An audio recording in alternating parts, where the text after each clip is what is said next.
Hi all, നമുക്ക് ഇന്ന് പഠിക്കാനായിട്ട് തന്നിട്ടുള്ളത് സോഷ്യൽ സയൻസ് പാർട്ട് 2-ലെ, അതായത് 8ാം ക്ലാസ്സിലെ സോഷ്യൽ സയൻസ് പാർട്ട് 2-ലെ 8ാമത്തെ യൂണിറ്റ്. അതിൻ്റെ പേരാണ് ദേശീയ പ്രസ്ഥാനവും കേരളവും. അതിൻ്റെ പാർട്ട് 1 ആണ് നമ്മൾ ഇന്ന് പഠിക്കാനായിട്ട് പോകുന്നത്. ഓക്കെ, അപ്പോൾ എന്ത് ചെയ്യുക, നന്നായിട്ട് എന്ന് പറയുന്നത് പോലെ കൃത്യമായിട്ട് ക്ലാസ്സുകൾ കേൾക്കുക. അറിയാത്ത പുതിയ പുതിയ കാര്യങ്ങൾ, പഴയ SCERT-യിൽ നിന്നും വ്യത്യസ്തമായിട്ട് ഒരുപാട് കാര്യങ്ങൾ പുതിയ SCERT ചാപ്റ്ററിൽ കൊടുത്തിട്ടുണ്ട്. അപ്പോൾ അതൊക്കെ ഒന്ന് എന്ത് ചെയ്യുക, നോട്ട് ചെയ്ത് വെച്ചേക്കുക. പഴയ SCERT പഠിച്ചു കഴിഞ്ഞവരോടാണ് പറയുന്നത്. അല്ലാത്തവർ എന്ത് ചെയ്യുക, അറിയാത്തതെല്ലാം എഴുതി വെക്കണം. ഇതെന്താ എന്ന് വെച്ചാൽ ഇപ്പോൾ ഏകദേശം പഴയ SCERT-യിൽ നിന്നുള്ള നമ്മളെന്നും പറയുന്ന പോലെ ക്വസ്റ്റ്യൻസ് ഒക്കെ PSC ഇട്ട് കഴിഞ്ഞിട്ടുണ്ട്. അപ്പോൾ ഇനി പുതിയ SCERT-യിൽ എന്തൊക്കെയാണോ പുതുതായിട്ട് വന്നിട്ടുള്ള ഓരോരോ കാര്യങ്ങൾ, അതൊക്കെ ചോദിക്കാനുള്ള സാധ്യത ഏറെയാണ്. അപ്പോൾ നിങ്ങൾ എന്ത് ചെയ്യുക, അതൊക്കെ ഒന്ന് നോട്ട് ചെയ്ത് വെച്ചേക്കുക. ഒരു നോട്ട്ബുക്ക് എടുത്ത് അതിലൊക്കെ ഒന്ന് എഴുതി വെക്കുക ഇമ്പോർട്ടൻ്റ് ആയിട്ടുള്ള കാര്യങ്ങൾ. പിന്നെ എന്ത് ചെയ്യുക, അത് ഇടയ്ക്കിടയ്ക്ക് എടുത്ത് റിവൈസ് ചെയ്യുക. ആ റിവിഷനാണ് ഏറ്റവും വേണ്ടത്. എഴുതി വെച്ചിട്ട് കാര്യമില്ല, ഇടയ്ക്കിടയ്ക്ക് എടുത്ത് നോക്കണത്. ഓക്കെ, പിന്നെ പറയാനുള്ളത്, അതുപോലെ എന്തെങ്കിലും നമുക്ക് പ്രധാനപ്പെട്ട വർഷങ്ങളും കാര്യങ്ങളൊക്കെ ഉണ്ടെങ്കിൽ അത് സ്റ്റിക്കി നോട്ട് ഉണ്ടെങ്കിൽ എന്ത് ചെയ്യുക, അതിൽ എഴുതിയിട്ട് അത് നമ്മൾ കാണുന്ന സ്ഥലത്ത് നമ്മുടെ മുന്നിൽ ഒരു നമ്മുടെ മുന്നിൽ എന്തെങ്കിലും ചുമരുണ്ടാവുമല്ലോ, പഠിക്കുന്ന ടേബിളിന് മുന്നിൽ. അപ്പോൾ അവിടെ എന്തെങ്കിലും ഒന്ന് സ്റ്റിക്ക് ചെയ്ത് വെച്ചിട്ട് അത് ഇടയ്ക്കിടയ്ക്ക് എടുത്ത് അതും നോക്കാതെ നമ്മൾ എഴുതി വെച്ചിട്ട് കാര്യമില്ല കേട്ടോ. അപ്പോൾ അങ്ങനെയൊക്കെ ഒന്ന് ചെയ്യുക. എങ്ങനെയെങ്കിലും സർക്കാർ ജോലി എന്നുള്ള ആ ഒരു സ്വപ്നത്തിലേക്ക് നമ്മൾ എത്താനായിട്ട് ശ്രമിക്കുക. ഓക്കെ, അതൊക്കെ അവിടെ നിൽക്കട്ടെ. നമ്മൾ എന്ത് ചെയ്യാം, നമുക്ക് ഈ പഠനം തുടരാം അല്ലേ. അപ്പോൾ ഇന്ന് പഠിക്കാനുള്ള ചാപ്റ്റർ ഏതായിരുന്നു? 8ാം ക്ലാസ്സിലെ പാർട്ട് 2-ലെ 8ാമത്തെ ചാപ്റ്റർ ആയിട്ടുള്ള ദേശീയ പ്രസ്ഥാനവും കേരളവും. ഓക്കെ, നിങ്ങൾക്ക് ഈ വീഡിയോ ഇഷ്ടപ്പെടുന്നുണ്ടെങ്കിൽ നിങ്ങൾ തീർച്ചയായിട്ടും ഒരു ലൈക്കോ കമൻറ്റ് എന്തെങ്കിലും തരണേ. ലൈക്കും വേണം, കമൻറ്റും വേണം. കാരണം എന്താണെന്ന് വെച്ചാൽ നമുക്കെന്താണ്, നിങ്ങളുടെ ഈ ഒരു ഇത് നിങ്ങൾ കാണുന്നുണ്ടെന്ന് പറയുമ്പോൾ അതിൻ്റെ ഒരു ആ ഒരു മോട്ടിവേഷനാണ് എനിക്ക് ക്ലാസ് എടുക്കാനുള്ളൊരു മോട്ടിവേഷൻ എന്ന് പറയുന്നത്. ഓക്കെ, അപ്പോൾ നമുക്ക് ക്ലാസ് സ്റ്റാർട്ട് ചെയ്യാം. ദേശീയ പ്രസ്ഥാനവും കേരളവും. തിരുവനന്തപുരത്ത് പാങ്ങോടുള്ള സൈനിക ക്യാമ്പിൽ സ്ഥാപിച്ചിരിക്കുന്ന ഒരു ധീരയോദ്ധാവിന്റെ പ്രതിമയാണ് 1741 കുളച്ചലിൽ വച്ച് തിരുവിതാംകൂർ സേന ഡച്ചുകാരെ പരാജയപ്പെടുത്തിയതിന്റെ ഓർമ്മക്കായി ഇത് സ്ഥാപിച്ചിട്ടുള്ളത്. കേൾക്കുക, തിരുവനന്തപുരത്ത്, എവിടെ? തിരുവനന്തപുരം പാങ്ങോടുള്ള സൈനിക ക്യാമ്പിൽ സ്ഥാപിച്ചിരിക്കുന്ന ഒരു ധീര യോദ്ധാവിന്റെ പ്രതിമയാണ് 1741 കുളച്ചലിൽ വെച്ച് തിരുവിതാംകൂർ സേന ഡച്ചുകാരെ പരാജയപ്പെടുത്തിയതിന്റെ ഓർമ്മക്കായിട്ട് സ്ഥാപിച്ചിട്ടുള്ളത്. വ്യത്യസ്ത യൂറോപ്യൻ രാജ്യങ്ങളിൽ നിന്ന് കച്ചവടത്തിനായി കേരളത്തിൽ എത്തിയവർ നാട്ടുരാജ്യങ്ങൾ പിടിച്ചെടുത്ത് രാഷ്ട്രീയ അധികാരം സ്ഥാപിക്കാനാണ് ശ്രമിച്ചത്. വ്യത്യസ്ത യൂറോപ്യൻ രാജ്യങ്ങളിൽ നിന്ന് കച്ചവടത്തിനായിട്ട് നമ്മുടെ കേരളത്തിൽ എത്തിയവരെന്താ ചെയ്തത്? നമ്മുടെ നാട്ടുരാജ്യങ്ങൾ, അന്നൊക്കെ നാട്ടുരാജ്യങ്ങളാണല്ലോ, ആ നാട്ടുരാജ്യങ്ങൾ പിടിച്ചെടുത്ത് രാഷ്ട്രീയ അധികാരം സ്ഥാപിക്കാനാണ് ശ്രമിച്ചിട്ടുള്ളത്. കേരളത്തിൽ ആധിപത്യം ഉറപ്പിക്കാൻ യൂറോപ്യർക്കിടയിൽ നടന്ന മത്സരത്തിൽ മേൽക്കൈ ലഭിച്ചത് ആർക്കാണ്? ബ്രിട്ടീഷുകാർക്കാണ്. മനസ്സിലാക്കുക, കേരളത്തിൽ ഒരുപാട് നമുക്കറിയാം, പോർച്ചുഗീസുകാർ ആ ഒരു കോഡ് അറിയാലോ, പോഡാ ബീഫെ, ആ ഒരു ഇതൊക്കെ അറിയാലോ. നമ്മള് ആദ്യം വന്നവര് പോർച്ചുഗീസുകാര്, അങ്ങനെ പിന്നെ ഡച്ചുകാര്, പിന്നെ ബ്രിട്ടീഷുകാര്, പിന്നെ ഫ്രഞ്ചുകാര്. ഓക്കെ, ഇവര് മാത്രമല്ല, അറബികളും ഒരുപാട് ആളുകൾ ഇവിടെ എന്ത് ചെയ്തിട്ടുണ്ട്, വന്നിട്ടുണ്ട്. എന്തിന്? കച്ചവടത്തിന് വേണ്ടിയിട്ട്. ഇങ്ങനെ കേരളത്തിൽ ആധിപത്യം ഉറപ്പിക്കാൻ യൂറോപ്യർക്കിടയിൽ നടന്ന മത്സരത്തിൽ മേൽക്കൈ ലഭിച്ചത് ആർക്കാണ്? അത് ബ്രിട്ടീഷുകാർക്കാണ്. യൂറോപ്യരുടെ ആഗമന കാലത്ത് കേരളത്തിൽ വിവിധ നാട്ടുരാജ്യങ്ങൾ ഉണ്ടായിരുന്നു. പിന്നീട് മലബാർ പ്രദേശം ഇംഗ്ലീഷ് ഈസ്റ്റ് ഇന്ത്യ കമ്പനിയുടെ നേരിട്ടുള്ള ഭരണത്തിൻ കീഴിലും കൊച്ചി, തിരുവിതാംകൂർ എന്നീ നാട്ടുരാജ്യങ്ങൾ ബ്രിട്ടീഷ് മേൽക്കോയ്മ അംഗീകരിച്ചുകൊണ്ടുള്ള രാജഭരണത്തിൻ കീഴിലുമാണ് നിലനിന്നിരുന്നത്. നോട്ട് ചെയ്ത് വെച്ചേക്കുക, യൂറോപ്യരുടെ ആഗമന കാലത്ത് കേരളത്തിൽ എന്തായിരുന്നു? പല പല നാട്ടുരാജ്യങ്ങൾ ഉണ്ടായിരുന്നു. അതിൽ നമ്മുടെ മലബാർ പ്രദേശം അല്ലെ, ഇംഗ്ലീഷ് ഈസ്റ്റ് ഇന്ത്യ കമ്പനിയുടെ നേരിട്ടുള്ള ഭരണമായിരുന്നു മലബാറിൽ ഉണ്ടായിരുന്നത്. എന്നാൽ കൊച്ചി, തിരുവിതാംകൂർ എന്നീ നാട്ടുരാജ്യങ്ങളിൽ ബ്രിട്ടീഷ് മേൽക്കോയ്മ അംഗീകരിച്ചിട്ടുള്ള രാജഭരണത്തിന് കീഴിലാണ് നിലനിന്നിട്ടുണ്ടായിരുന്നത്. മനസ്സിലായോ? ഓക്കെ, 1741 കുളച്ചൽ യുദ്ധം അറിയാലോ. ആ അത് ഓർത്ത് വെച്ചേക്കുക. പിന്നെ പടയൊരുക്കത്തിൽ കാഹളം മുഴങ്ങുന്നു. ഒട്ടും മറന്നില്ല ഞങ്ങൾ ഇന്നും ഒട്ടും മറന്നില്ല ഞങ്ങൾ ഇന്നും നെടുങ്കോട്ടയം നാട്ടിലെ കേസരി വീരനെ ഹൃത്തിലെ ഹൃത്തിലെച്ച ജോര നീരിലി സ്വാതന്ത്ര്യ. നിങ്ങൾ വായിച്ചു നോക്കട്ടോ. ആരുടേതാണ്? പി കുഞ്ഞിരാമൻ നായരുടേതാണ്. ഏതാണ്? പുരളിമലയിലെ പൂമരങ്ങൾ എന്ന കൃതിയിലേതാണ്? പി കുഞ്ഞിരാമൻ നായരുടേതാണ്. ഏത്? പുരളിമലയിലെ പൂമരങ്ങൾ. ഇതൊന്ന് വായിച്ചു നോക്കുക. ഒട്ടും മറന്നില്ല ഞങ്ങൾ ഇന്നും കോട്ടയം നാട്ടിലെ കേസരി വീരനെ ഹൃത്തിലെ ചെഞ്ചോര നീരിലി സ്വാതന്ത്ര്യ വിത്തുമുളപ്പിച്ച കർഷക വീരനെ സ്വാതന്ത്ര്യലബ്ധിതൻ ലഹരിയിൽ പാടെ മറന്നു മലയാളിയെങ്കിലും. പി കുഞ്ഞിരാമൻ നായരുടേത്. ഏതാണ്? പുരളിമലയിലെ പൂമരങ്ങൾ എന്ന ഇതിലേതാണ് വരികളാണ് ഇത് എന്നുള്ളത് ഒന്ന് ഓർത്തു വെച്ചേക്കാട്ടോ. ഓർത്തു വെക്കല്ല, ഇമ്പോർട്ടന്റ് ആണ്, ചോദിക്കാൻ സാധ്യതയുള്ളതാണ്. കേരളത്തിൽ ബ്രിട്ടീഷുകാർക്കെതിരെ പോരാടിയ കേരളവർമ്മ പഴശ്ശിരാജയെ കുറിച്ചാണ് മുകളിൽ പ്രതിപാദിച്ചിരിക്കുന്നത്. പുരളിമല എന്ന് കേൾക്കുമ്പോൾ നമുക്ക് ആരെ ഓർമ്മ വരും? പഴശ്ശിരാജയെ അല്ലെ. അപ്പൊ കേരളത്തിൽ ബ്രിട്ടീഷുകാർക്കെതിരെ പോരാടിയ കേരളവർമ്മ പഴശ്ശിരാജയെ കുറിച്ചാണ് മുകളിൽ പറഞ്ഞിട്ടുള്ളത്. വടക്കേ മലബാറിലെ വടക്കേ മലബാറിലെ കോട്ടയം രാജകുടുംബാംഗമായിരുന്നു കേരളവർമ്മ പഴശ്ശിരാജ. അപ്പൊ അതൊന്ന് ഓർത്തു വെച്ചേക്ക. എവിടെയാണ്? വടക്കേ മലബാറിലെ കോട്ടയം രാജകുടുംബ അംഗമായി. കോട്ടയം എന്ന് പറഞ്ഞാല് ജില്ലയല്ല കേട്ടോ. അപ്പൊ അതൊന്ന് ഓർത്തു വെച്ചേക്ക. കോട്ടയം എന്ന് പറയുമ്പോൾ നമ്മുടെ ഇത് കോട്ടയം ജില്ലയിലേക്കാണ് പോവുക. അതല്ല, വടക്കേ മലബാറിലെ കോട്ടയം രാജകുടുംബ അംഗമായിരുന്നു കേരളവർമ്മ പഴശ്ശിരാജ. ആദ്യകാലത്ത് മൈസൂർ ഭരണാധികാരികൾക്കെതിരെ മലബാറിൽ അദ്ദേഹം ബ്രിട്ടീഷുകാരെ സഹായിച്ചിരുന്നു. ആദ്യകാലത്ത് മൈസൂർ ഭരണാധികാരികൾ ഇവിടെ പിടിച്ചടക്കാൻ വന്നപ്പോൾ എന്ത് ചെയ്തിരുന്നു? അവർക്കെതിരെ മലബാറിൽ പഴശ്ശിരാജ ബ്രിട്ടീഷുകാരെ സഹായിച്ചിരുന്നു. അങ്ങനെ ഇതിന് പകരമായിട്ട് കോട്ടയം പ്രദേശത്തെ നികുതി പിരിവിനുള്ള അധികാരം പഴശ്ശിക്ക് നൽകാമെന്നും വ്യവസ്ഥയുണ്ടാക്കി. അപ്പൊ ഇതിന് പകരമായിട്ട് എന്ത് ചെയ്യുക? കോട്ടയം പ്രദേശത്തെ നികുതി പിരിവിനുള്ള അധികാരം എന്താണ്? പഴശ്ശിക്ക് നൽകാമെന്ന് ബ്രിട്ടീഷുകാർ വ്യവസ്ഥ ഉണ്ടാക്കി.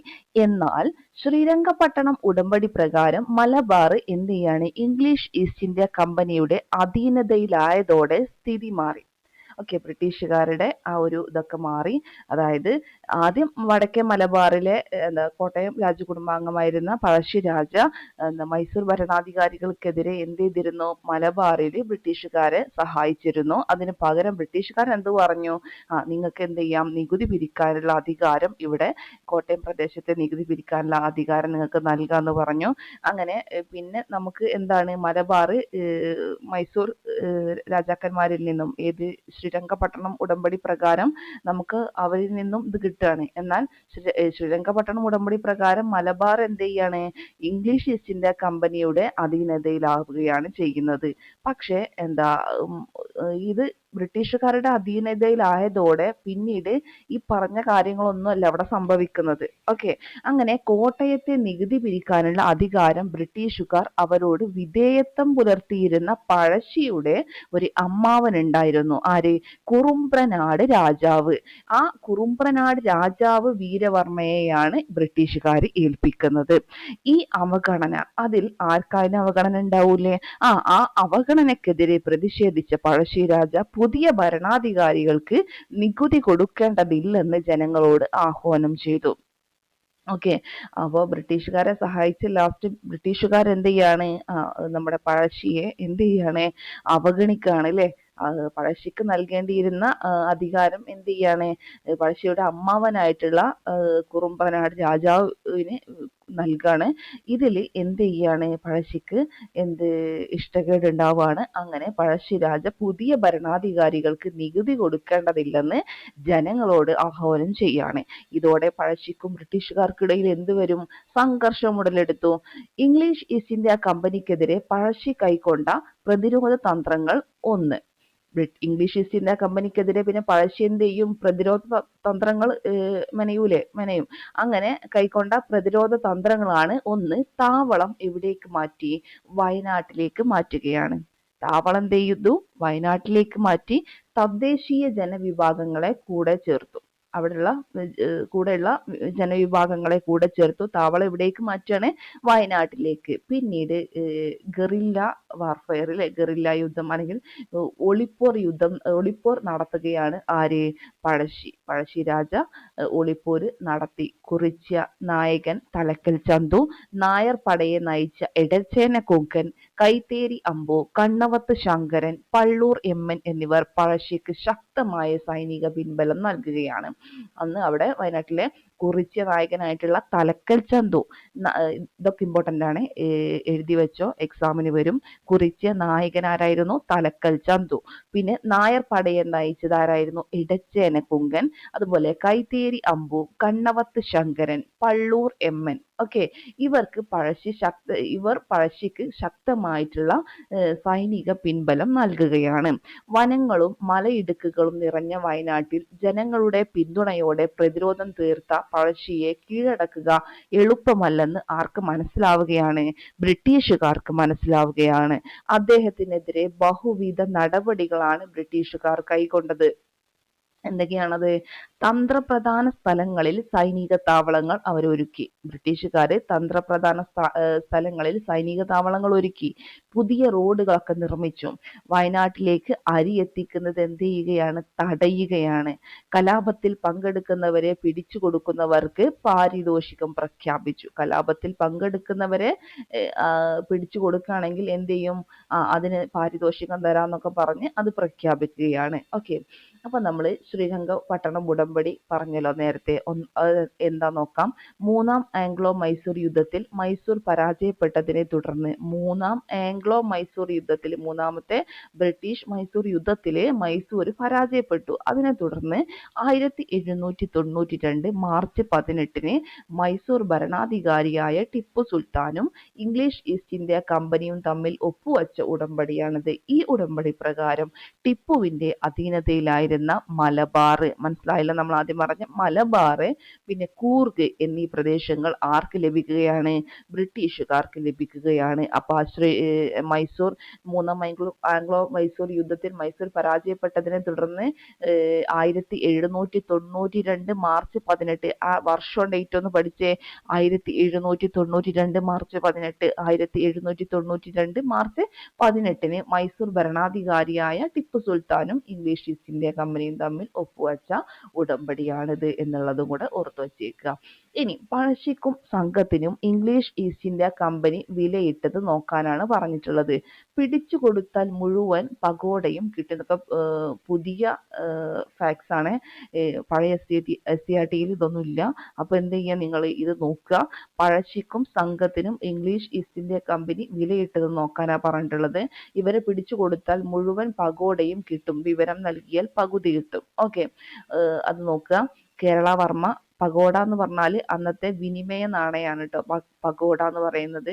അപ്പൊ അതും ചോദിക്കാം, അന്നത്തെ വിനിമയ നാണയം ഏതാന്ന് ചോദിച്ചാൽ അതെന്താണ്? പഗോഡ വിനിമയ നാണയം പഗോഡയാണ് കേട്ടോ. ഓക്കെ, ഇത് എന്താ KKN കുറുപ്പിന്റെ പഴശ്ശി സമരങ്ങൾ എന്നുള്ള അതിൽ നിന്നുള്ളതാണ്, അതിൽ നിന്ന് കിട്ടിയിട്ടുള്ള വിവരമാണ്. അപ്പോൾ കേരള വർമ്മ പഴശ്ശി രാജക്ക് 3000, വീരവർമ്മ രാജാവ് ഇതിനെ പിടിച്ചു കൊടുത്താൽ 1000, രവിവർമ്മ രാജാവ് 1000, പള്ളൂർ എമ്മൻ 1000. ആരൊക്കെ? വീരവർമ്മ രാജാവ്, രവിവർമ്മ രാജാവ്, പള്ളൂർ എമ്മൻ 1000. പള്ളൂർ രയരപ്പൻ എത്രയാണ്? 300. ഇടച്ചേന കൊങ്കനും 1000. കേരളവർമ്മ പഴശ്ശിരാജക്ക് 3000. ഓക്കെ, അപ്പോൾ അങ്ങനെ കമ്പനി ഭരണത്തിന് പ്രതിസന്ധി ഉണ്ടാക്കിയ പഴശ്ശിയെ നേരിടാൻ പ്രഗത്ഭരായ സൈന്യാധിപരെ നിയോഗിച്ചെങ്കിലും എന്ത് ചെയ്തില്ല? ബ്രിട്ടീഷുകാർക്ക് അതിലൊന്നും ഫലം ഉണ്ടായില്ല. തലശ്ശേരിയിലെ സബ് കളക്ടറായി വന്ന തോമസ് ഹാർവേ ബാബർ പഴശ്ശിയുടെ ശക്തിയായിരുന്ന സേനാനായകരെ വധിച്ചും താവളങ്ങൾ കണ്ടെത്തിയും പഴശ്ശിയെ കൂടുതൽ പ്രതിരോധത്തിലാക്കി. അപ്പൊ എന്താ ചെയ്തത്? അന്ന് തലശ്ശേരിയിലെ സബ് കളക്ടറായിട്ട്, ഇതൊക്കെ ഒരുപാട് തവണ ചോദിച്ച ക്വസ്റ്റ്യൻ ആണ്. അന്നത്തെ തലശ്ശേരിയിലെ സബ് കളക്ടർ ആരായിരുന്നു? തോമസ് ഹാർവേ ബാബർ, അല്ലെങ്കിൽ TH ബാബർ എന്നൊക്കെ പറയും. അയാളുടെ TH ബാബർ പഴശ്ശിയുടെ ശക്തിയായിരുന്ന വരുന്ന സേനാ നായകരെ വധിച്ചു. അങ്ങനെ താവളങ്ങൾ കണ്ടെത്തുകയൊക്കെ ചെയ്തു. അങ്ങനെ പഴശ്ശിയെ കൂടുതൽ പ്രതിരോധത്തിലാക്കുകയാണ്. അങ്ങനെ 1705 നവംബർ 30 വയനാട്ടിലെ മാവിലാന്തോട് എന്ന സ്ഥലത്ത് വെച്ച് കമ്പനി സൈന്യത്തോടുള്ള ഏറ്റുമുട്ടലിൽ അദ്ദേഹം വീരമൃത്യു വരിച്ചു എന്നാണ് 1805 നവംബർ 30 വയനാട്ടിലെ മാവിലാന്തോട് എന്ന സ്ഥലത്ത് വെച്ച്. എവിടെ? വയനാട്ടിലെ മാവിലാന്തോട്. വർഷം എന്നാണ് 1805 നവംബർ 30. ആ ഒരു സമയത്ത് എന്താണ് മാവിലാന്തോട് എന്ന സ്ഥലത്ത് വെച്ച് കമ്പനി ഈസ്റ്റ് ഇന്ത്യ കമ്പനി സൈന്യത്തോടുള്ള ഏറ്റുമുട്ടലിൽ അദ്ദേഹം പഴശ്ശി വീരമൃത്യു വരിക്കുകയാണ്. ഓക്കെ, ഇതിനിടയിൽ ഒരുപാട് സംഭവമുണ്ട്. അപ്പൊ അതൊന്നും ഇപ്പൊ നമുക്ക് ഇതിൽ പഠിക്കാനുള്ള, ഈ ചാപ്റ്ററിൽ പഠിക്കാനില്ല. നമ്മൾ എന്ത് ചെയ്യുക, ഈ ചാപ്റ്ററിലുള്ള കാര്യങ്ങളെങ്കിലും എന്ത് ചെയ്യുക, കൃത്യമായിട്ട് പഠിക്കുക. നമുക്ക് ഇതൊക്കെ പ്രതീക്ഷിച്ചാൽ മതി. ഈ ഒരു കമ്പനി ബോർഡ് LGSലൊക്കെ പ്രിപ്പയർ ചെയ്യുന്നവർക്ക് ഇതൊക്കെ ധാരാളമാണ്. ഓക്കെ, ഇനി എന്ത് ചെയ്യാം, കുറച്ച് കമ്പനി ബോർഡ് അസിസ്റ്റന്റ് അതുപോലെ യൂണിവേഴ്സിറ്റി അസിസ്റ്റന്റിനൊക്കെ പ്രിപ്പയർ ചെയ്യുന്നവർക്ക് കുറച്ചും കൂടെ കാര്യങ്ങൾ നമുക്ക് പഠിക്കാനായിട്ടുണ്ട്. അതെന്ത് ചെയ്യുക, ഇപ്പോൾ ഇതെങ്കിലും നമ്മൾ എന്ത് ചെയ്യുക, കൃത്യമായിട്ട് പഠിച്ചു വെക്കുക. ഓക്കെ, ചിലപ്പോൾ ക്വസ്റ്റ്യൻ ഇതിൽ നിന്ന് തന്നെയാവും ക്വസ്റ്റ്യൻ വരിക. നമ്മൾ അറിയില്ല, എന്ത് ചെയ്യുക, അറിയാത്ത കാര്യങ്ങളല്ല, നമ്മൾ ശ്രദ്ധിക്കാത്ത കാര്യങ്ങളായിരിക്കും ചിലപ്പോൾ ക്വസ്റ്റ്യൻ ആയിട്ട് വരാം. അപ്പോൾ അതുകൊണ്ട് ഓരോ വരികൾക്കിടയിലൂടെ വായിക്കുക എന്ന് പറയില്ലേ, അതുപോലെ വായിക്കാനായിട്ട് ശ്രമിക്കുക കേട്ടോ. ഓക്കെ, ഇനി അയാൾ ഒരു കലാപകാരിയാണെങ്കിലും ഈ രാജ്യത്തെ പ്രകൃത്യാ നിലവിലുള്ള നാടുവാഴികളിൽ ഒരാളെന്ന നിലയിൽ നിലം പതിച്ച ശത്രുവിനോട് കാണിക്കാറുള്ളതിൽ നിന്നും വ്യത്യസ്തമായി അയാളെ പരിഗണിക്കേണ്ടതുണ്ടെന്ന് എനിക്ക് തോന്നി. ഓക്കെ, ഇത് ആരുടേതാണ്? പഴശ്ശിയുടെ ശരീരം ഔദ്യോഗിക ബഹുമതികളോടെ മാനന്തവാടിയിൽ സംസ്കരിച്ചതിനെ കുറിച്ച്. മാനന്തവാടിയിലാണ് എന്തുള്ളത്? പഴശ്ശി സ്മാരകം. ഓക്കെ, അവിടെ സംസ്കരിച്ചതിനെ കുറിച്ച് മലബാർ പ്രിൻസിപ്പൽ കളക്ടർ തോമസ് വാർഡന് ബാബർ, അല്ലെ, നമ്മൾ പറഞ്ഞല്ലോ TH ബാബർ. ഈ ബാബർ എന്ത് ചെയ്ത് എഴുതിയ കത്തിന്റെ ഒരു ഭാഗമാണിത്. Okay, 1805 December 31. ഓക്കെ, ഇനി എന്താണ് അതിലെന്താ പറഞ്ഞിട്ടുള്ളത്? അയാൾ ഒരു കലാപകാരിയാണെങ്കിലും, ആരെയാ പറയുന്നത്? പഴശ്ശിരാജ കേട്ടോ. അയാൾ ഒരു കലാപകാരിയാണെങ്കിലും ഈ രാജ്യത്തെ പ്രകൃത്യാ നിലവിലുള്ള നാടുവാഴികളിൽ ഒരാളെന്ന നിലയിൽ നിലം പതിച്ച ശത്രുവിനോട് കാണിക്കാറുള്ളതിൽ നിന്നും വ്യത്യസ്തമായി അയാളെ പരിഗണിക്കേണ്ടതുണ്ടെന്ന് എനിക്ക് തോന്നി. TH ബാബർ എഴുതിയ കത്തിന്റെ, ആർക്ക്? മലബാർ പ്രിൻസിപ്പൽ കളക്ടർ തോമസ് വാർഡന് എഴുതിയ കത്തിന്റെ ഒരു ഭാഗമാണ് ഈ പറഞ്ഞിട്ടുള്ളത്. ഓക്കെ, ഇനി വിളംബരാഘോഷം മുഴക്കിയ ധവള. തിരുവിതാംകൂർ ഭരിച്ചിരുന്ന ബാലരാമവർമ്മ മഹാരാജാവിന്റെ ദളവ അഥവാ പ്രധാനമന്ത്രിയായിരുന്നു ആരെന്ന് പറയുന്നത്? വേലുത്തമ്പി. തിരുവിതാംകൂർ ഭരിച്ചിരുന്നത് ആരായിരുന്നു? ബാലരാമവർമ്മ മഹാരാജാവ്. ആ സമയത്ത് ദളവ അഥവാ അദ്ദേഹത്തിന്റെ ദളവ അല്ലെങ്കിൽ പ്രധാനമന്ത്രിയായിരുന്നു ആരെന്ന് പറയുന്നത്? വേലുത്തമ്പി. വേലുത്തമ്പി ആരുടെ പ്രധാനമന്ത്രി അല്ലെങ്കിൽ ദളവയായിരുന്നു? ബാലരാമവർമ്മ മഹാരാജാവിന്റെ. 1805 ഇംഗ്ലീഷ് ഈസ്റ്റ് ഇന്ത്യ കമ്പനിയും തിരുവിതാംകൂർ രാജാവും തമ്മിൽ ഒപ്പിട്ട ഒരു കരാറിലൂടെ 1805 ഇംഗ്ലീഷ് ഈസ്റ്റ് ഇന്ത്യ കമ്പനിയും തിരുവിതാംകൂർ രാജാവും തമ്മിൽ ഒപ്പിട്ട ഒരു കരാറിലൂടെ തിരുവിതാംകൂറിന്റെ രാഷ്ട്രീയ സ്വാതന്ത്ര്യം ഇല്ലാതാവുകയും ഭരണം ബ്രിട്ടീഷ് റെസിഡന്റായ മെക്കാളയുടെ നിയന്ത്രണത്തിലാവുകയും ചെയ്തു. ഓക്കെ, 1805 ആരൊക്കെ തമ്മിൽ? തിരുവിതാംകൂർ രാജാവും ഇംഗ്ലീഷ് ഈസ്റ്റ് ഇന്ത്യ കമ്പനിയും തമ്മിൽ ഒരു കരാർ ഒപ്പിട്ടു. അത് പ്രകാരം തിരുവിതാംകൂറിന്റെ രാഷ്ട്രീയ സ്വാതന്ത്ര്യമൊക്കെ ഇല്ലാതായി ഭരണം ആർക്ക് വരികയാണ്? ബ്രിട്ടീഷ് റെസിഡന്റ് ആയിട്ടുള്ള മെക്കാളയുടെ നിയന്ത്രണത്തിലാവുകയാണ്. ഇതോടൊപ്പം ദളവയായിരുന്ന വേലുത്തമ്പിയുടെ ഉത്തരവുകൾ എന്ത് ചെയ്തു? മെക്കാളെ റദ്ദാക്കുകയും ചെയ്യുന്നുണ്ട്. കമ്പനിക്ക് നൽകാനുള്ള നികുതി കുടിശ്ശിക ഉടൻ അടച്ചു തീർക്കാൻ നിർബന്ധം പിടിച്ചതും വേലുത്തമ്പിയും ബ്രിട്ടീഷുകാരുമായുള്ള സംഘർഷത്തിനിടയാക്കുകയാണ്. ഈ കമ്പനിക്ക് ഇംഗ്ലീഷ് ഈസ്റ്റ് ഇന്ത്യ കമ്പനിക്ക് നൽകാനുള്ള നികുതി കുടിശ്ശിക പെട്ടെന്ന് അടച്ചു തീർത്തിട്ടില്ലെങ്കിൽ എന്താണ്, അത് അടച്ചു തീർക്കണം എന്ന് നിർബന്ധം പിടിച്ചതും വേലുത്തമ്പിയും ബ്രിട്ടീഷുകാരുമായുള്ള സംഘർഷത്തിന് ഇടയാക്കുകയാണ്. അതുപോലെ വേലുത്തമ്പിയുടെ ഉത്തരവുകളും മെക്കാളെ എന്ത് ചെയ്തിട്ടുണ്ട്? റദ്ദാക്കിയിട്ടുണ്ട്.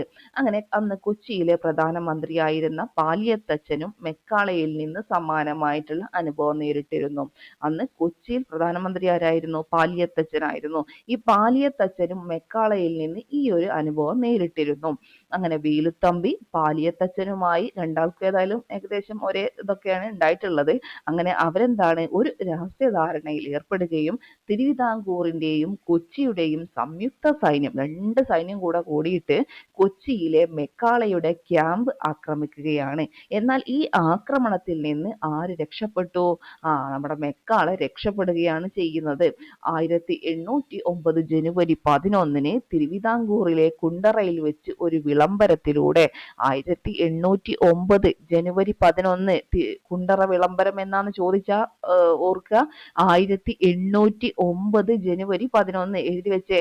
1809 ജനുവരി 11 തിരുവിതാംകൂറിലെ കുണ്ടറയിൽ വെച്ച് ഒരു വിളംബരത്തിലൂടെ ബ്രിട്ടീഷ് ആധിപത്യത്തിനെതിരെ സായുധ സമരത്തിനൊരുങ്ങാൻ വേലുത്തമ്പി ജനങ്ങളോട് ആഹ്വാനം ചെയ്തു.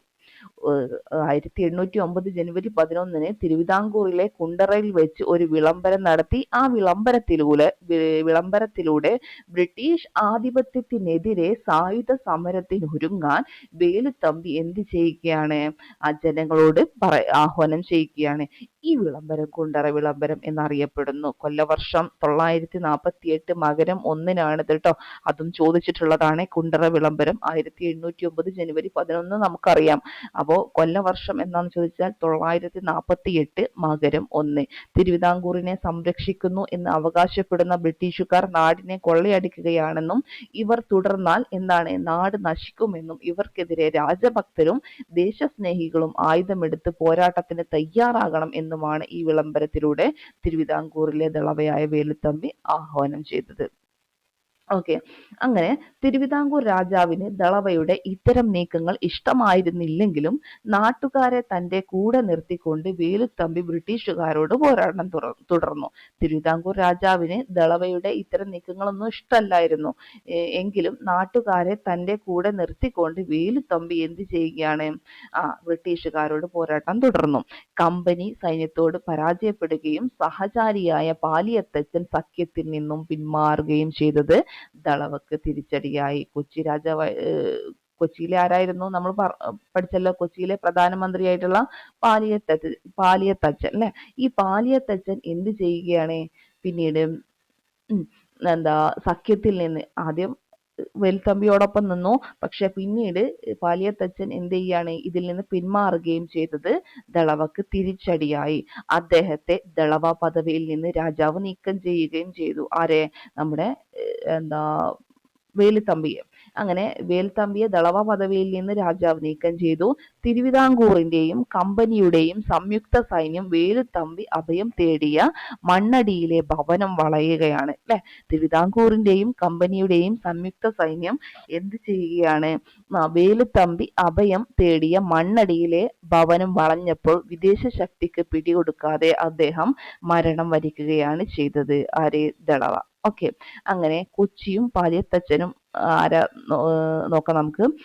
കൊച്ചിയും പാലിയത്തച്ചനും ആരാണ്? പാലിയത്തച്ചൻ എന്നുള്ളത് നമുക്ക് നോക്കാം. ബ്രിട്ടീഷ് റെസിഡന്റായ മെക്കാളെ കൊച്ചിയുടെ ആഭ്യന്തര കാര്യങ്ങളിൽ ഇടപെടുന്നത് പാലിയത്തച്ചൻ എതിർത്തിരുന്നു. അത് നമ്മൾ പറഞ്ഞൂലേ മുമ്പല്ല, നമ്മൾ തൊട്ട് മുന്നേ പറഞ്ഞു. എന്ത്? നമ്മുടെ ദളവക്ക് നേരിട്ട അതേ അവസ്ഥയായിരുന്നു പാലിയത്തച്ചന് നേരിട്ടിട്ടുണ്ടായിരുന്നത്. അങ്ങനെ ബ്രിട്ടീഷ് റെസിഡന്റായ മെക്കാളെ കൊച്ചിയുടെ ആഭ്യന്തര കാര്യങ്ങളിൽ ഇടപെടുന്നത് പാലിയത്തച്ചൻ എതിർത്തിരുന്നു. അതോടൊപ്പം പാലിയത്തച്ചന്റെ ശത്രുവിന് മെക്കാളെ അഭയം നൽകിയതും എന്താണ്? പാലിയത്തച്ചന്റെ ശത്രുവിന് മെക്കാളെ അഭയം നൽകിയതും പ്രശ്നം രൂക്ഷമാക്കിയിരുന്നു. തുടർന്നാണ് തിരുവിതാംകൂറിലെ ദളവയായ വേലുത്തമ്പിയായിട്ട് ചേർന്ന് പാലിയത്തച്ചൻ ബ്രിട്ടീഷുകാർക്കെതിരെയുള്ള പോരാട്ടം ആരംഭിച്ചത്. ബ്രിട്ടീഷുകാരോട് ശക്തമായി ചെറുത്തു നിന്നെങ്കിലും ഒടുവിൽ അദ്ദേഹത്തെ ബ്രിട്ടീഷുകാർ എവിടേക്ക് നാട് കടത്തുകയാണ്? പാലിയത്തച്ചനെ മദ്രാശിയിലേക്ക്. ഇത് പിവയ്ക്കാണ്. എവിടേക്കാണ് നാട് കടത്തിയത് ചോദിച്ചിട്ടുണ്ട്. മദ്രാശിയിലേക്ക് നാട് കടത്തുകയാണ്. അപ്പൊ കൊച്ചി രാജ്യത്തെ പാലിയം എന്ന നായർ തറവാട്ടിലെ കാരണവന്മാരെയാണ് പാലിയത്തച്ചൻ എന്ന് വിളിച്ചിരുന്നത്. അപ്പോ ഒരു ഒറ്റ ആളല്ല, അങ്ങനെ അവരുടെ ആ ഒരു ഇതിനാണ്. അതായത് കൊച്ചി രാജ്യത്തെ പാലിയം എന്ന നായർ തറവാട്ടിലെ കാരണവന്മാരെയാണ് പാലിയത്തച്ചൻ എന്ന് വിളിച്ചിരുന്നത്. പാലിയത്തച്ചന്മാർ കൊച്ചി രാജ്യത്തിലെ മന്ത്രി മുഖ്യൻ അഥവാ പ്രധാനമന്ത്രി എന്ന സ്ഥാനം വഹിച്ചു പോന്നിരുന്നവരായിരുന്നു ഈ പാലിയത്തച്ചന്മാരെന്ന് പറയുന്നത്. ഓക്കെ, അപ്പൊ മനസ്സിലായല്ലോ ആരാണ് എന്താണ് കൊച്ചിയും പാലിയത്തച്ഛനും എന്നുള്ളത്. ഓക്കെ, ഇനി നമുക്ക് ഇമ്പോർട്ടൻ്റ് ആയിട്ട് പഠിക്കാനുള്ളതാണ് കുറിച്യർ കലാപം, പ്രതിരോധത്തിന്റെ വീരഗാഥ. വയനാട്ടിലെ ഗോത്ര വിഭാഗങ്ങളാണ് കുറിച്യരും കുറുമ്പ്രരും. ആരൊക്കെയാണ് വയനാട്ടിലെ ഗോത്ര വിഭാഗങ്ങൾ? കുറിച്യരും കുറുമ്പ്രരും. അതൊന്ന് നോട്ട് ചെയ്ത് വെച്ചേക്കുക, PYQ ആണ്. വയനാട്ടിലെ ഗോത്ര വിഭാഗങ്ങളാണ് കുറിച്യരും കുറുമ്പരും.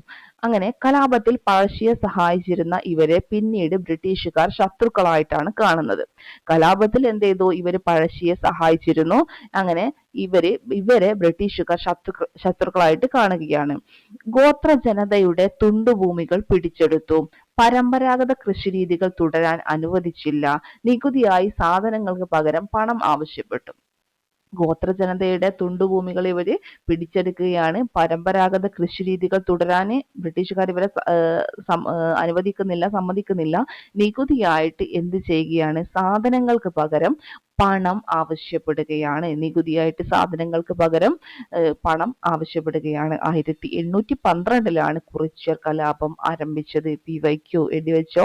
1812 ഏത് ആരംഭിക്കുന്നത്? കുറിച്യർ കലാപം. വയനാട്ടിലേക്കുള്ള പാതകളുടെ നിയന്ത്രണം കൈക്കലാക്കിയും പ്രാദേശിക സഹായങ്ങൾ നേടിയെടുത്തും ബ്രിട്ടീഷുകാർക്കെതിരെ ഗോത്ര ജനത പോരാടി. എന്താ ചെയ്തത്? വയനാട്ടിലേക്കുള്ള പാതകളുടെ നിയന്ത്രണം ആര് കൈക്കലാക്കുകയാണ്? ബ്രിട്ടീഷുകാർ. അങ്ങനെ പ്രാദേശിക സഹായങ്ങൾ നേടിയെടുത്തും ബ്രിട്ടീഷുകാർക്കെതിരെ എന്ത് ചെയ്യണം? വയനാട്ടിലേക്കുള്ള പാതകളുടെ നിയന്ത്രണം കൈക്കലാക്കിയും പ്രാദേശിക സഹായങ്ങൾ നേടിയെടുത്തും ബ്രിട്ടീഷുകാർക്കെതിരെ ഗോത്ര ജനത എന്ത് ചെയ്യുകയാണ്? പോരാടുകയാണ് കേട്ടോ, മാറിപ്പോവരുത്. ഇനി രാമനമ്പി അഥവാ രാമമൂപ്പനായിരുന്നു ആരുടെ നേതാവ്? കുറിച്യരുടെ. ഈ കുറിച്യ കലാപത്തിന്റെ നേതാവായിരുന്നത് രാമനമ്പി അഥവാ കുറിച്യ കലാപത്തിന്റെ നേതാവായിരുന്നത് രാമനമ്പി അഥവാ രാമമൂപ്പൻ. അതൊന്ന് നോട്ട് ചെയ്ത് വെച്ചേക്കുക. രാമനമ്പി എന്നറിയാം നമുക്ക്, രാമമൂപ്പൻ എന്ന് വിളിച്ചിരുന്നു. ഓക്കെ, ആയിരുന്നു അവരുടെ നേതാവ്. സുൽത്താൻ ബത്തേരിയിലും മാനന്തവാടിയിലും ഉണ്ടായിരുന്ന ബ്രിട്ടീഷ് സൈന്യത്തെ, ഇപ്പൊ നമ്മൾ മാനന്തവാടിയെ കുറിച്ച് പറഞ്ഞിരുന്നു, എന്താണ് പ്രത്യേകത എന്നുള്ളത് ഒന്നൊന്ന് അറിയാവുന്നവരൊന്ന് കമന്റ് ചെയ്യണേ. ഓക്കെ, അപ്പോൾ സുൽത്താൻ ബത്തേരിയിലും മാനന്തവാടിയിലും ഉണ്ടായിരുന്ന ബ്രിട്ടീഷ് സൈന്യത്തെ അവർ നേരിട്ട് ആക്രമിച്ചു. ഓക്കെ, ഇവരെന്ത് ചെയ്യാണ്?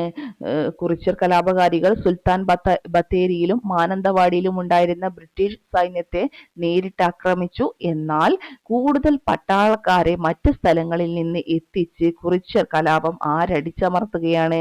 ബ്രിട്ടീഷുകാര് അടിച്ചമർത്തുകയാണ്. അപ്പൊ രാമനമ്പി അഥവാ രാമമൂപ്പൻ മറക്കരുത്. ഓക്കെ, ഇനി കർഷക അസംതൃപ്തിയും കലാപത്തിലേക്ക് എത്തുന്നു. 1836 മുതൽ 1853 വരെയുള്ള 18 വർഷങ്ങൾക്കിടയിൽ മലബാറിൽ 22ഓളം ശക്തമായ കലാപങ്ങൾ നടന്നിരുന്നു. ഒന്ന് നോട്ട് ചെയ്ത് വെച്ചേ. 1836 മുതൽ 1853 വരെയുള്ള 18 വർഷങ്ങൾക്കിടയിൽ എന്താണ്? മലബാറിൽ 22ഓളം ശക്തമായിട്ടുള്ള കലാപങ്ങൾ നടന്നിരുന്നു. ഓക്കെ, അത് എന്താണ്? പിന്നെ 19ാം നൂറ്റാണ്ടിലെ കലാപങ്ങളുടെ ഒരു പരമ്പര തന്നെ മലബാറിന്റെ വിവിധ ഭാഗങ്ങളിൽ ഉണ്ടായി. 19ാം നൂറ്റാണ്ടിൽ എന്താണ്? കലാപങ്ങളുടെ ഒരു പരമ്പര തന്നെ മലബാറിന്റെ വിവിധ ഭാഗങ്ങളിൽ ഉണ്ടായിട്ടുണ്ടായിരുന്നു. അപ്പൊ മലബാറിലെ കാര്യമാണ് പറയുന്നത്. 1836 മുതൽ 53 വരെയുള്ള 18 വർഷത്തിനിടയിൽ മലബാറിൽ 22ഓളം എന്തുണ്ടായിട്ടുണ്ട്? ശക്തമായിട്ടുള്ള കലാപം ഉണ്ടായിട്ടുണ്ട്. 19ാം നൂറ്റാണ്ടിൽ കലാപങ്ങളുടെ ഒരു പരമ്പര തന്നെ മലബാറിന്റെ വിവിധ ഭാഗങ്ങളിൽ ഉണ്ടായി എന്ന് പറയാം അല്ലെ. 1836 1883 ഏത് നൂറ്റാണ്ടാ? 19ാം നൂറ്റാണ്ടാണ് കേട്ടോ. ഓക്കെ, അങ്ങനെ ബ്രിട്ടീഷ് ഗവൺമെന്റിന്റെ നികുതി നയങ്ങളും ജന്മിമാരുടെ ചൂഷണവും കുടിയൊഴിപ്പിക്കലുമാണ് കലാപങ്ങൾക്ക് കാരണമായതെന്ന് മലബാർ ഡിസ്ട്രിക്ട് കളക്ടറായിരുന്ന വില്യം ലോഗൻ തന്റെ അന്വേഷണ റിപ്പോർട്ടിൽ രേഖപ്പെടുത്തിയിട്ടുണ്ട്. ശരിക്കൊന്ന് വായിച്ചു നോക്കിയേ. ബ്രിട്ടീഷ് ഗവൺമെന്റിന്റെ നികുതി നയങ്ങളും ജന്മിമാരുടെ ചൂഷണവും കുടിയൊഴിപ്പിക്കലുമാണ് എന്ത്? കലാപങ്ങൾക്ക് കാരണമായതെന്ന് അന്നത്തെ മലബാർ ഡിസ്ട്രിക്ട് കളക്ടറായിരുന്നു ആര്? William Logan. അദ്ദേഹം തന്നെ അന്വേഷണ റിപ്പോർട്ടിൽ രേഖപ്പെടുത്തിയിട്ടുണ്ട്. അപ്പൊ വില്യം ലോഗൻ ആരായിരുന്നു? അന്നത്തെ മലബാർ ഡിസ്ട്രിക്ട് കളക്ടർ ആയിരുന്നു വില്യം ലോഗൻ. അങ്ങനെ ചൂഷകരായ ജന്മിമാർക്കും ബ്രിട്ടീഷ് സർക്കാരിനുമെതിരെ കർഷകരുടെ പ്രതിഷേധവും അക്രമവും ഉണ്ടായി. ഇതിൽ പങ്കെടുത്തവരിൽ ഭൂരിഭാഗവും തെക്കേ മലബാറിലെ മാപ്പിള കർഷകരായിരുന്നതുകൊണ്ട് ബ്രിട്ടീഷ് അധികാരികളും സാമ്രാജ്യത്വ ചരിത്രകാരും ഈ കലാപങ്ങളെ എന്തു പറയുകയാണ്? മാപ്പിള ലഹളകൾ എന്നാണ് വിശേഷിപ്പിച്ചത്. അപ്പൊ മാപ്പിള ലഹളകൾ എന്താ മനസ്സിലായോ? ഈ പങ്കെടുത്തവരിൽ ഭൂരിഭാഗം എവിടുന്നുള്ള ആളുകളായിരുന്നു? കർഷകരായിരുന്നു. തെക്കേ മലബാറിലെ മാപ്പിള കർഷകരായിരുന്നത് കൊണ്ട് ബ്രിട്ടീഷ് അധികാരികളും സാമ്രാജ്യത്വ ചരിത്രകരും ഈ കലാപങ്ങളെ എന്തു പറയുകയാണ്? മാപ്പിള ലഹളകൾ എന്നാണ് വിശേഷിപ്പിച്ചത്. ഓക്കെ, പണ്ഡിറ്റ് കെ പി കറുപ്പന്റെ ജാതിക്കുമ്മി ഇത് ചോദിച്ചിട്ടുള്ളതാണ്. പണ്ഡിറ്റ് കെ പി കറുപ്പന്റേതാണ് ജാതിക്കുമ്മി കേട്ടോ. അതിലുള്ളതാണ്, നാൽക്കാലികളെക്കാളും താഴെയാണോ ഇക്കാണും മാനുഷ സോദരന്മാർ, ഇക്കാലത്തിൽ 20-ാം നൂറ്റാണ്ടിലും ഇതു നീക്കാറായില്ലല്ലോ യോഗപ്പെണ്ണെ, എന്തൊരാൾക്കാരാണ് നിങ്ങൾ ജ്ഞാനപ്പെണ്ണെ. ഓക്കെ, പണ്ഡിറ്റ് കെ പി കറുപ്പന്റെ ജാതിക്കുമ്മിയിലുള്ളതാണ്. നാം ഇന്ന് കാണുന്ന തുല്യതയും സമത്വവും അന്നത്തെ സാമൂഹിക ജീവിതത്തിൽ കാണാൻ കഴിഞ്ഞിരുന്നില്ല അല്ലെ? അന്നൊക്കെ എന്താണ്? അന്ധവിശ്വാസങ്ങളും അനാചാരങ്ങളും നടമാടിയ സമൂഹമായിരുന്നു. ഒരു വ്യക്തിയുടെ സാമൂഹിക പദവി നിർണയിച്ചിരുന്നത് ജനിച്ച ജാതിയെ അടിസ്ഥാനമാക്കിയായിരുന്നു അല്ലെ? ആ വ്യക്തി ഏത് ജാതിയിലാണോ ജനിച്ചത് അതിനനുസരിച്ചിട്ടായിരുന്നു സാമൂഹിക പദവി നിർണയിച്ചിരുന്നത്. ജാതി വിവേചനത്തിന്റെ ഭാഗമായി തൊട്ടുകൂടായ്മ, തീണ്ടിക്കൂടായ്മ, സഞ്ചാര വിലക്ക് തുടങ്ങി ധാരാളം സാമൂഹിക തിന്മകൾ നമ്മുടെ കേരളത്തിൽ നിലനിന്നിട്ടുണ്ടായിരുന്നു. എന്തൊക്കെ? തൊട്ടുകൂടായ്മ, തീണ്ടിക്കൂടായ്മ, സഞ്ചാര വിലക്ക്. ഇങ്ങനെ സമൂഹത്തിൽ ഉണ്ടായിരുന്ന യുക്തിരഹിതമായ ഇത്തരം അനാചാരങ്ങൾക്കെതിരെ പോരാടിയവരാണ് ആരെന്ന് പറയുന്നത്? സാമൂഹിക പരിഷ്കർത്താക്കൾ അല്ലെ? സമൂഹത്തിൽ നിലനിന്നിരുന്ന യുക്തിരഹിതമായ, നമ്മുടെ യുക്തിക്ക് യോജിക്കാത്ത ഇത്തരം അനാചാരങ്ങൾക്കെതിരെ പോരാടിയവരാണ് സാമൂഹിക പരിഷ്കർത്താക്കൾ. ആധുനിക വിദ്യാഭ്യാസത്തിന്റെ പ്രചാരവും നവോത്ഥാന ചിന്തയുമെല്ലാം ഇവരുടെ പ്രവർത്തനങ്ങൾക്ക് പിൻബലമേകിയിട്ടുണ്ട്. നിരവധി സാമൂഹിക പരിഷ്കർത്താക്കൾക്ക് നമ്മുടെ നാട് ജന്മം നൽകിയിട്ടുണ്ട്. അപ്പോൾ സാമൂഹിക പരിഷ്കർത്താക്കളും അവരുടെ പ്രധാന പ്രവർത്തനങ്ങളും ഒന്ന് വളരെ കുറച്ചേ ഇതിൽ കൊടുക്കുന്നുള്ളൂ. വൈകുണ്ഠ സ്വാമികളെ കുറിച്ചൊക്കെ നമുക്ക് ഒരുപാട് പഠിക്കാനുണ്ട്. ഇതിലുള്ള ഓരോരുത്തരെ കുറിച്ചും പഠിക്കാനുണ്ട്.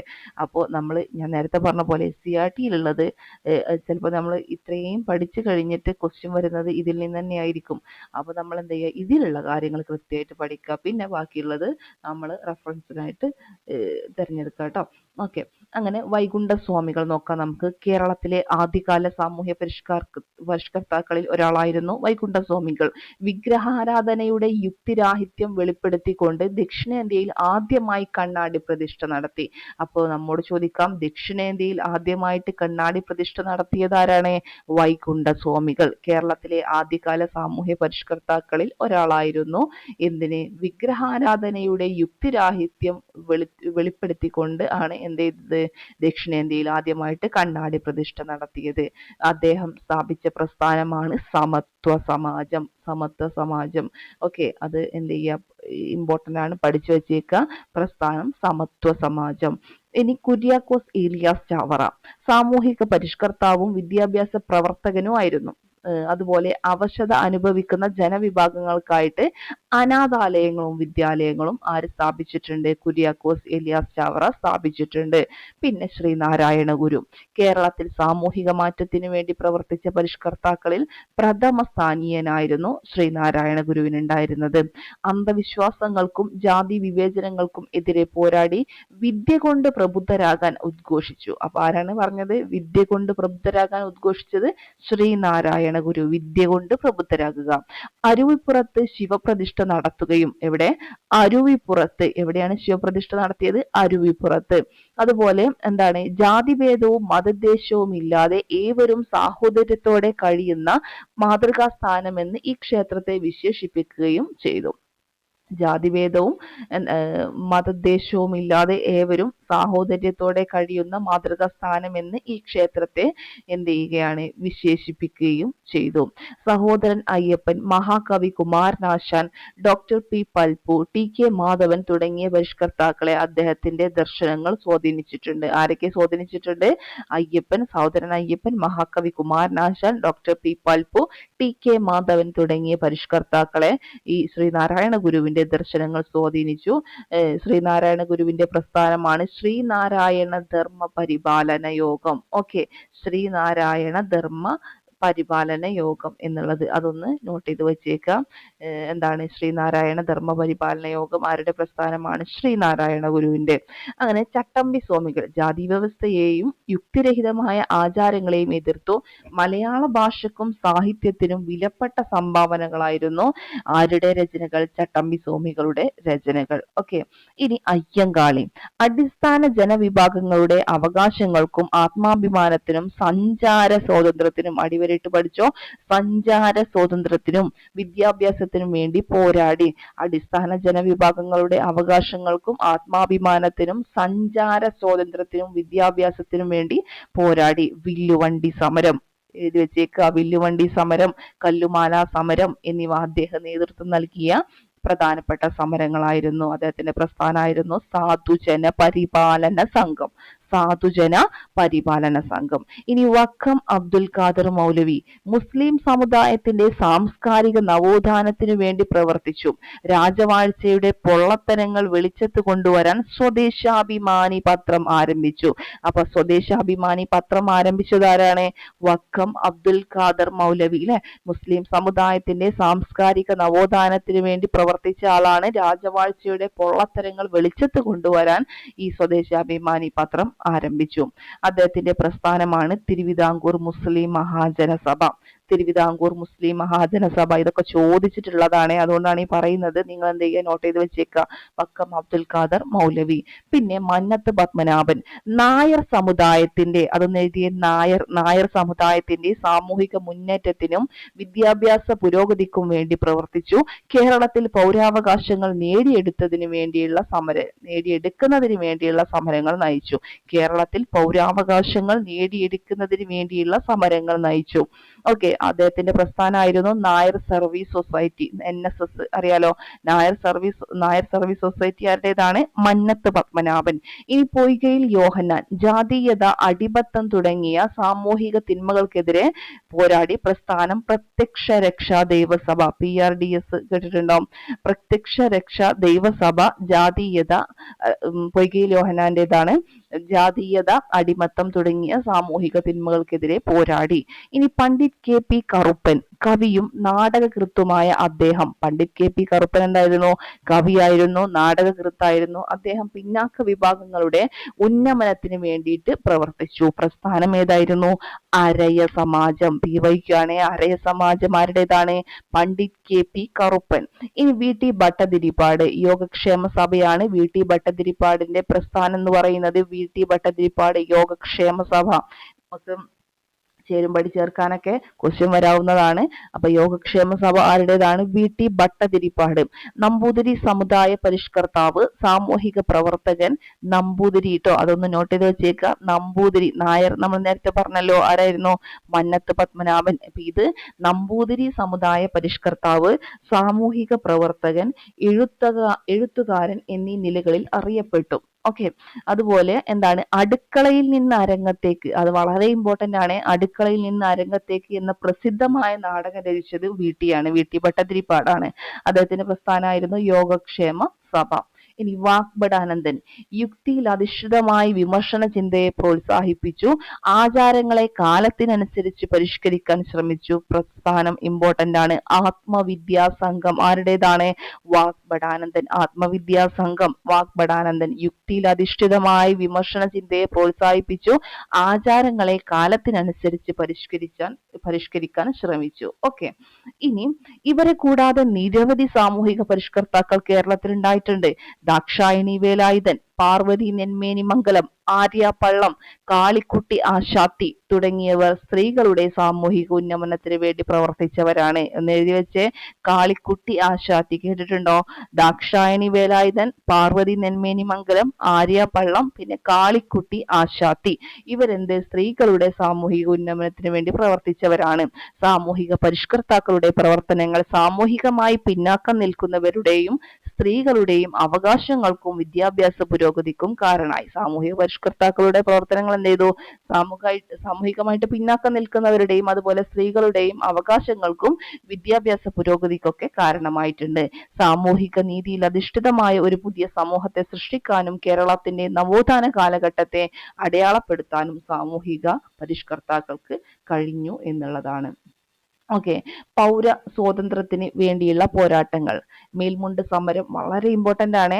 നോക്കുക, എല്ലാ മതത്തിലും ഉള്ള ചാന്നാട്ടികളും കട്ടിശീല കൊണ്ട് ഉടുത്തു കെട്ടിക്കൊള്ളുകയോ മേൽജാതിയിലുള്ള സ്ത്രീകളെ പോലെ അല്ലാതെ മറ്റ് ഏതു വിധത്തിലെങ്കിലും മാറുമറച്ചു കൊള്ളുകയോ ചെയ്യുന്നതിന് വിരോധം ഇല്ലായ്ക കൊണ്ടു വിവരം സകലമാന പേരും അറിഞ്ഞു നടന്നു കൊള്ളുകയും വേണം. നോക്കുക, നമുക്ക് സ്ത്രീകൾക്ക് മേൽവസ്ത്രം ധരിക്കാൻ അവകാശം നൽകിക്കൊണ്ട് തിരുവിതാംകൂർ മഹാരാജാവായ ഉത്രം തിരുനാൾ മാർത്താണ്ഡവർമ്മ പുറപ്പെടുവിച്ച വിളംബരത്തിന്റെ ഒരു ഭാഗമാണ് ഈ കൊടുത്തിട്ടുള്ളത്. അപ്പോൾ സ്ത്രീകൾക്ക് മേൽവസ്ത്രം ധരിക്കാൻ അവകാശം നൽകിക്കൊണ്ട് ആര്? തിരുവിതാംകൂർ മഹാരാജാവായിട്ടുള്ള ആര്? ഇത് ഇമ്പോർട്ടന്റ് ആണ്. ഉത്രം തിരുനാൾ മാർത്താണ്ഡവർമ്മ. ആരായിരുന്നു? ഉത്രം തിരുനാൾ മാർത്താണ്ഡവർമ്മ പുറപ്പെടുവിച്ച വിളംബരത്തിന്റെ ഒരു ഭാഗമാണ് മുകളിൽ കൊടുത്തിട്ടുള്ളത്. തെക്കൻ തിരുവിതാംകൂറിലെ ചാന്നാർ സമുദായത്തിലെ സ്ത്രീകൾക്ക് ഉയർന്ന വിഭാഗം എന്ന് കരുതപ്പെട്ടിരുന്ന സ്ത്രീകളെ പോലെ മേൽവസ്ത്രം ധരിക്കാനുള്ള അവകാശം ഉണ്ടായിരുന്നില്ല. എന്താ ഉണ്ടായിരുന്നത്? തെക്കൻ തിരുവിതാംകൂർ, അവിടെ ചാന്നാർ സമുദായം നോട്ട് ചെയ്ത് വെച്ചേക്ക. ചാന്നാർ സമുദായത്തിലെ സ്ത്രീകൾക്ക് ഉയർന്ന വിഭാഗം എന്ന് കരുതപ്പെട്ടിരുന്ന അന്ന് ഉയർന്ന വിഭാഗം എന്ന് പറഞ്ഞിരുന്ന സ്ത്രീകളെ പോലെ എന്ത് ചെയ്യാൻ കഴിഞ്ഞിരുന്നില്ല? മേൽവസ്ത്രം ധരിക്കാനുള്ള അവകാശം ഉണ്ടായിരുന്നില്ല. അങ്ങനെ ക്രിസ്ത്യൻ മിഷനറിമാരുടെ പിന്തുണയോടെ പൊതുസ്ഥലങ്ങളിൽ മേൽമുണ്ട് ധരിച്ച് പ്രത്യക്ഷപ്പെട്ട ചാന്നാർ സ്ത്രീകളെ ഉയർന്ന വിഭാഗം എന്ന് കരുതപ്പെട്ടിരുന്നവർ ആക്രമിക്കുകയും അവരുടെ മേൽമുണ്ട് എന്ത് ചെയ്യുകയാണ്? വലിച്ചു കീറുകയും ചെയ്തു. തുടർന്ന് തെക്കൻ തിരുവിതാംകൂറിൽ പലയിടങ്ങളിലും എന്ത് ചെയ്യുകയാണ്? കലാപം പൊട്ടിപ്പുറപ്പെടുകയാണ്. അങ്ങനെ 1859 ജൂലൈ 26 ആ വർഷം ഡേറ്റ് എഴുതി വെച്ച് ഒരുപാട് തവണ ചോദിച്ചിട്ടുള്ളതാണ്, ഇനിയും ചോദിക്കൂ കേട്ടോ. 1859 ജൂലൈ 26 ചാന്നാർ സ്ത്രീകൾക്ക് മാറുമറക്കുന്നതിനുള്ള നിയന്ത്രണങ്ങൾ ഒഴിവാക്കിക്കൊണ്ട് തിരുവിതാംകൂർ മഹാരാജാവ് എന്ത് കൽപ്പന പുറപ്പെടുവിച്ചു? ഈ കൽപ്പന പുറപ്പെടുവിച്ചു. ആരായിരുന്നു തിരുവിതാംകൂർ മഹാരാജാവ്? നമ്മൾ നേരത്തെ പറഞ്ഞത് ആരായിരുന്നു? ഉത്രം തിരുനാൾ മാർത്താണ്ഡവർമ്മ. ഓക്കെ, അങ്ങനെ അത് എന്ത് ചെയ്യുക? ഇതൊക്കെ വളരെ കുറച്ച് കാര്യങ്ങളെ പറഞ്ഞിട്ടുള്ളൂ. ഇതിലും ഡീറ്റെയിൽ ആയിട്ടുള്ള കാര്യങ്ങൾ പഠിക്കാനുണ്ട്. പക്ഷെ ഇതെന്ത് ചെയ്യുക? ഇത് നമ്മൾ കൃത്യമായിട്ട് പഠിക്കാം. ഇനി വൈക്കം സത്യാഗ്രഹം അല്ലെ, അയിത്ത ജാതിക്കാർ ഇതിനപ്പുറം പ്രവേശിക്കാൻ പാടില്ല. അപ്പൊ എന്താ അതിൽ പറയുന്നത് നോക്കാം. ദേശീയ പ്രസ്ഥാനം ശക്തമാകുന്ന വേളയിൽ സഞ്ചാര സ്വാതന്ത്ര്യത്തിന് വേണ്ടി കേരളത്തിൽ നടന്ന പ്രധാന സമരം ചോദിച്ചാൽ അതെന്താണ്? വൈക്കം സത്യാഗ്രഹമാണ്. അപ്പൊ ദേശീയ പ്രസ്ഥാനം ശക്തമാകുന്ന വേളയിൽ എന്തിനു വേണ്ടിയിട്ട്? സഞ്ചാര സ്വാതന്ത്ര്യത്തിന് വേണ്ടി കേരളത്തിൽ നടന്ന പ്രധാന സമരമായിരുന്നു ഏതെന്ന് പറയുന്നത്? വൈക്കം സത്യാഗ്രഹം.